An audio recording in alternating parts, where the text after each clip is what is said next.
Pada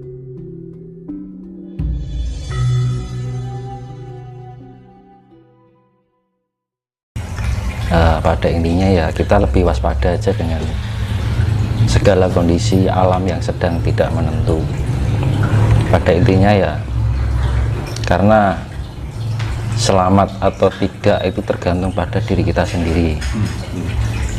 Ya, untuk mempersiapkan diri kita lebih mengolah diri, lebih mawas diri, lebih kuncinya itu kita ojo turu sore. Apa, Mas? Jangan ojo turu sore, jangan tidur malam. Oh, jangan tidur. Maksudnya melek malam gitu loh, di atas jam 12 itu nyuwun karo Gusti. Mohon keselamatan, mohon perlindungan biar terbebas dari segala bencana. Itu nanti kalau kita mau mawas diri, merenungi diri dan kurangi tindakan-tindakan negatif. Tindakan-tindakan negatif itu semacam kita lebih mengurangi mencaci orang, menilai orang. Jadi kita lebih ke internal aja. Jadi internal itu lebih mengoreksi diri daripada mengoreksi orang lain. Introspeksi diri Iya. sendiri, Mas. Jadi lebih rendah hati lah. Jangan merasa aku merasa benar, merasa pintar, merasa hebat, merasa kuasa, itu dihilangkan sifat-sifat seperti itu. Nah, nanti saya jelaskan masalah itu ya. Jadi untuk pengawalan kan kuncinya itu kan alam itu, dengan adanya alam dengan keadaan alam itu kan Tuhan itu sedang mengingatkan kita. Nah, mengingatkan dengan cara apa? Ya kita harus istilahnya mengetahui jati diri kita. Kita lebih mawas diri. Nah, nanti saya jelaskan masalah spiritual. Nah, apa tuh spiritual? Kan gitu. Banyak yang membahas orang yang membahas spiritual kan. Nah, spiritual itu tidak harus dikaitkan dengan hantu, tidak harus dikaitkan dengan klinik, tidak harus dikaitkan dengan goib. Dan gitu. Ini penjelasan saya kan sifatnya sifatnya lebih rasional, karena selama ini kan mungkin bagi pihak spiritualitas mungkin penjelasannya kan terlalu dominan ke irasional. Betul. Jadi kalau penjelasan secara irasional kan untuk zaman sekarang itu tidak mudah dipahami, karena orang sekarang itu lebih ke rasional pemahamannya gitu kan, jadi mudah ditangkap. Jadi kalau spiritual dengan pemahaman irasional itu metode lama. Nah, ini nanti saya mengupas ajaran kuno yang saya beri metode baru, jadi lebih dominan ke rasional. Intinya ini saya perjelaskan masalah spiritual ya. Spiritual kan diambil dari kata spirit dan aktual. Nah, spirit itu adalah membangkitkan jiwa atau membangun jiwa. Aktual itu kan sebenarnya atau sejati. Jadi membangkitkan atau membangunkan jiwa kita untuk menemukan jati diri, itulah spiritual. Tapi pada misalkan orang spiritual larinya ke gaib, itu sudah istilahnya nilai plus. Otomatis orang kalau meningkatkan spiritual pasti akan mengetahui hal yang sifatnya maya. Ya, dikatakan maya itu apa? Sesuatu yang tidak bisa dijangkau oleh lahir, kan gitu. Nah, kita bisa menjangkaunya dengan batin, kan gitu. Makanya di dalam spiritual, apa tujuannya spiritual? Nah, itu spiritual itu kan untuk meningkatkan tingkat kesadaran, untuk menambah keseimbangan diri. Jadi agar kita kondisi lebih tenang dalam menghadapi hidup, tidak mudah galau kan, tidak mudah susah, tidak mudah terlalu senang kan gitu sebenarnya. Nah, ada keseimbangan, kedamaian. Nah, ada 3 afirmasi dalam spiritual, yaitu afirmasi rileks, afirmasi tenang, afirmasi damai. Nah, afirmasi rileks itu kita membawa diri kita pada kondisi tidur tapi sadar. Dalam arti kita melepas ketegangan-ketegangan otot dan saraf kita. Karena apa? Hidup kita kan tidak lepas dari sifat keduniawian kan. Nah, keduniaan itu kan seorang orang jadi berpikir, ya kan, harus membawa perasaan. Nah, itu kan membuat otot saraf kita kan ada ketegangan, pergerakan jantung juga lebih cepat, tidak stabil. Nah, itu fungsinya spiritual. Kita menata relaksasi kan. Nah, itu relaksasi untuk istilahnya rileks kita lebih slow gitu kan. Nah, terus kemudian kalau kita sudah slow, kita melatih ketenangan. Jadi tenang itu dalam arti yaitu tadi, dalam kondisi apapun kita nggak mudah kaget. Istilah dalam orang Jawa kan ojo kagetan ojo gumunan kan, ngono loh. Dalam kondisi seimbang, stabil, jadi ono terpaan angin, badai apapun kita tenang. Jadi nek misalnya kayak ono bencana, kita jangan terlalu kaget gitu loh. Karena apa? Alam ini butuh keseimbangan. Nah, kita itu kan bagian dari alam itu juga. Nah, gitu. Makanya ketika manusia ada goncangan itu membuat keyakinan seseorang itu melemah.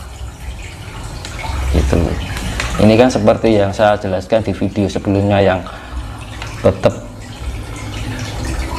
madep, tetap menep lan mantap yang saya jelaskan di video sebelumnya itu. Nah, itu ketenangan itu ya melatih itu tadi biar kita kondisi tenang. Kemudian afirmasi damai. Kalau kita sudah tenang, kita menemukan kedamaian gitu. Jadi kedamaian itu di dalam hidup kita itu selalu terbawa dalam suasana yang indah. Orang nak keruwetan gitu kan, nggak ada perselisihan, nggak ada kebencian, ya kan, nggak ada sifat saling menyalahkan, adanya damai. Jadi menebar kasih, kedamaian kan menebar kasih. Nah, tadi kan sampai itu ya, ketenangan kan. Jadi afirmasi pertama relaksasi. Jadi afirmasi rileks, kedua afirmasi tenang, itu tahap-tahapnya seperti itu. Ketiga afirmasi damai. Jadi yang hasil akhir dari para pencari spiritual itu adalah kedamaian. Nah, gitu. Kalau ada orang yang dibilang mempelajari atau mumpuni sebuah spiritual masih terombang-ambing dengan keadaan, cik kagetan, cik gumunan, masih istilahnya sifatnya itu apa ya, perkataan kita masih membawakan perasaan pada hati seseorang, itu belum sepenuhnya spiritualitas.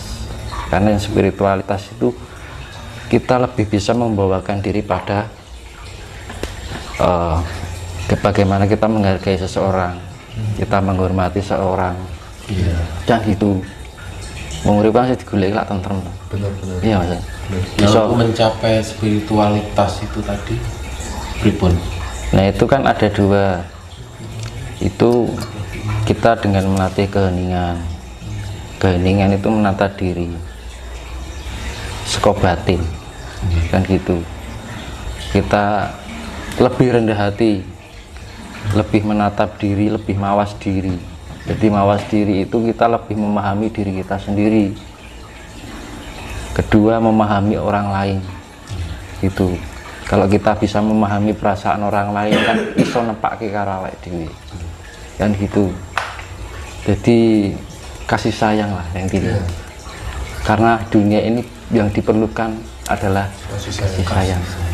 Karena 90% manusia di dunia ini telah kehilangan rasa kasih itu. Semata-mata kasih tapi hanya suatu untuk keegoan pada diri sendiri. Jadi kasih itu ada pamrih gitu loh. Tapi kasih yang sifatnya berbagi, kita saling hidup dalam kebersamaan itu kan wis langka sekarang. Nah, untuk melatih pencapaian itu pripun lelakunya? Itu tadi kita dengan yoga, dengan meditasi, yang seperti yang saya jelaskan di video sebelumnya. Kita melatih ketenangan, relaksasi tadi, kita melepas segala sifat-sifat keduniawian. Jadi di kerep-kerep melek beginilah. Nanti kan meditasi yang iso loh ya, kalau mau loh ya. Itu setiap jam 12 ke atas mandi, karena unsur air itu membawakan sifat memberikan energi, jadi sifatnya penetralisir. Mandi itu penting loh di malam hari. Semua air atau gimana? Air ya, air mandi biasa itu. Air mengalir atau Air mengalir boleh, air kamar mandi juga boleh, bebas. Yang penting mandi bersih, kondisi kita bersih. Kan kalau kita bersihkan pori-pori kita kan terbuka, tidak tertutup oleh namanya minyak. Karena energi masuk itu bisa melalui pori-pori juga. tertutup oleh minyak itu tadi. Iya. Mandi. Terus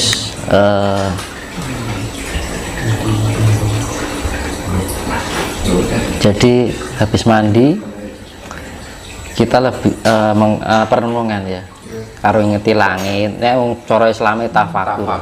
Nah, jadi kita lebih mendekatkan dengan alam. Karo ini karo ngerokok sama lihat langit kan enak gitu kan. Habis itu kalau itu kan kondisinya rileks ya. Jadi kalau kita sudah merenungi, oh salahku apa ya, kurangku apa ya, itu yang namanya introspeksi diri, mawas diri, memahami diri kita sendiri. Koreksi lah intinya gitu ya. Nah, itu setelah itu kita doa boleh, habis doa meditasi. Nanti kalau sudah taraf ke atas adalah melatih yoga.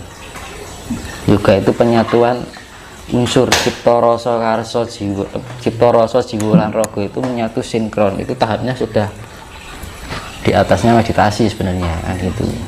Kalau kita sudah menyatukan 4 unsur dalam diri kita baru latih yoga, karena yoga itu sifatnya ke raga ya, terhubung dengan raga. Jadi raga itu bergerak tanpa kita menggerakkan dengan pikiran, tapi sudah menggunakan hati nurani. Alam, sifat alam yang sifatnya manunggal dari 4 unsur alam itu tadi. Nanti tangan itu sogo ya, bergerak diri. Mohon maaf Mas Tinus, masalah meditasi ya. Kalau kita bilang yoga itu orang awam kan lebih identik fokusnya itu pada ajaran suatu religi, mungkin dari datanya dari India atau Hindu dan lain-lain. Nah itu seperti apa? Atau semua ajaran religi itu memiliki yoga tapi beda nama atau gimana itu? Karena nanti takutnya, wah kok mempelajari agama liya dan lain. Nah, banyak orang kan mengejas seperti itu. Kalau orang awam lah ya, mohon maaf. Ya itu kita intinya nggak usah terpengaruh paham sana paham sini. Ya intinya kita membangun suatu sifat, karena alam ini akan dinetralisir, dimurnikan kembali, dan ajaran itu akan dimurnikan juga. Gitu ya. Jadi sifatnya kembali pada kemurnian. Kemurnian itu sifatnya tidak diada-adakan, tapi benar-benar ada, yang dinamakan sejati. Nah gitu. Iya. Soalnya banyak gini, banyak orang yang tidak mau mengakui gitu loh, ketika itu tidak dari golongan saya, meskipun toh itu benar.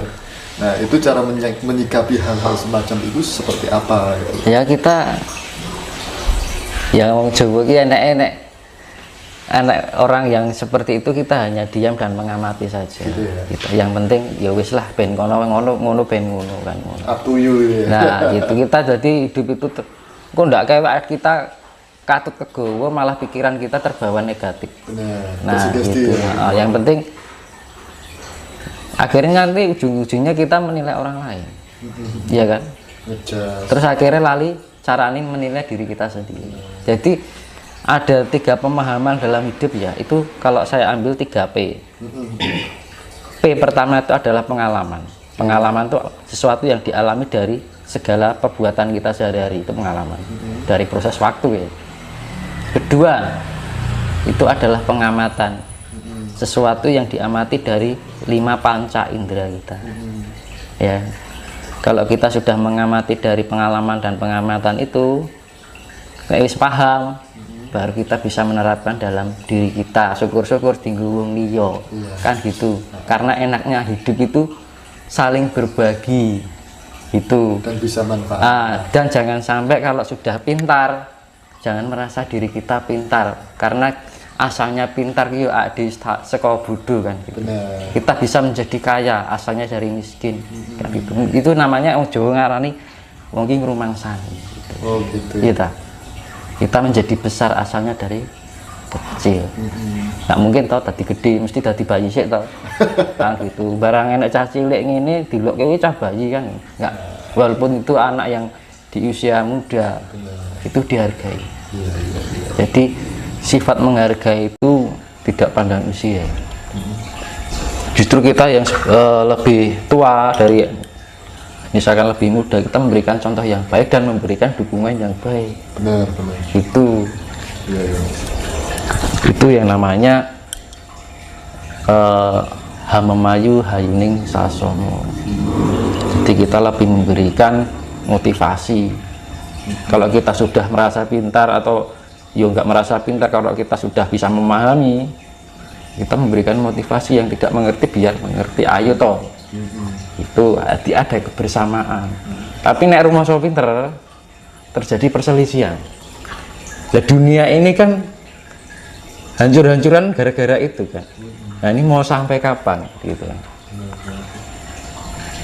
Akhirnya apa? Alam yang bertindak karena sudah terlalu banyaknya sifat-sifat yang seperti itu. Nanti saya jelaskan, nanti saya hubungkan dengan kaitannya yang akhir zaman itu ada hubungannya dengan kisah wayang, yaitu Baratayuda Jaya Binangun. Jadi masalah itu nanti kalau kan manusia kan diberi 5 indera yang sudah bawaan dari lahir ya, perasa, penciuman, peraba, penglihatan, dan pendengaran. Dengan kita bisa melatih spiritual itu, kita bisa meningkatkan tingkat kefokusan dan kesadaran kita. Jadi tujuan spiritual kan di benak dhewe luwih fokus, luwih tenang, ya kan, luwih sadar. Lah kalau kita sudah menemukan pada titik, jadi setiap pendengaran itu punya cakra, penglihatan itu punya titik kefokusannya disebut cakra. Penciuman juga, perasa juga, akhirnya menjadi satu. Nah, itu yang dinamakan cakra. Itu kan. Nah, cakra ini bila dilatih terus-menerus, akhirnya orang cenderung mempunyai indera keenam.